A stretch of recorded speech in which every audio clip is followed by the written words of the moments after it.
ওগো খান সাহেব বাড়িতে আছেন? দেখো, আরে আকবর বাবা, কি খবর? ওগো খান সাহেব কি ব্যাপার?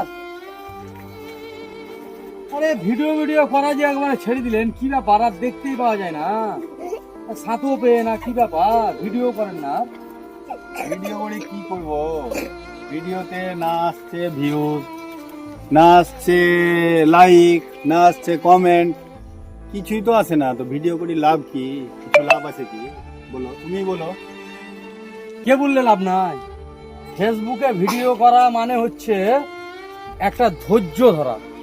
ধৈর্য ধরে যদি ফেসবুকে ভিডিও করেন, ভিডিও করে পোস্ট করেন, একটু ধৈর্য ধরেন, ধৈর্য করে ভিডিও করতে হবে।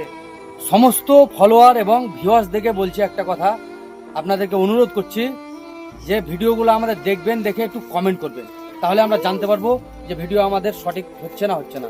বাস কমেন্ট করে জানাবেন, এক একটা করে লাইক করে দিবেন। HR খান, আকবর শেখ ফলো করে দেবেন। করতে হবে, একটু ধৈর্য ধরতে হবে। এটা এমন একটা জিনিস নয় যে ভাতের মতো রান্না করলাম আর খেয়ে নিলাম, শেষ হয়ে গেল, এরকম না।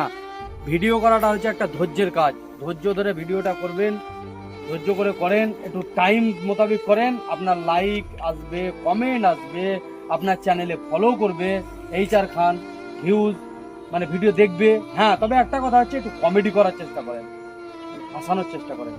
হচ্ছে আপনার ভিডিও যথেষ্ট ভালো হচ্ছে, আপনার ভিডিও খুব সুন্দর হচ্ছে, ঠিক আছে, করেন আপনি, আসবে, কোনো কোনো চিন্তা নেই। কিন্তু ধৈর্যের মান ভাঙলে হবে না, ছেড়ে দিলে হবে না, হাল ছেড়ে দিলে হবে না।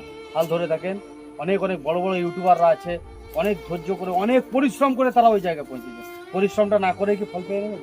এটা হবে না। তাই নাকি? হ্যাঁ, অবশ্যই পরিশ্রম করেন। ও ঠিক আছে, তাহলে আমি কথা দিলাম, আজ থেকে ধৈর্য ধরেই করবো। করেন করেন, কোনো টেনশন নাই, আমিও করবো, করেন। আচ্ছা ঠিক আছে। বেশ, তাহলে চললাম। আচ্ছা। বেশ।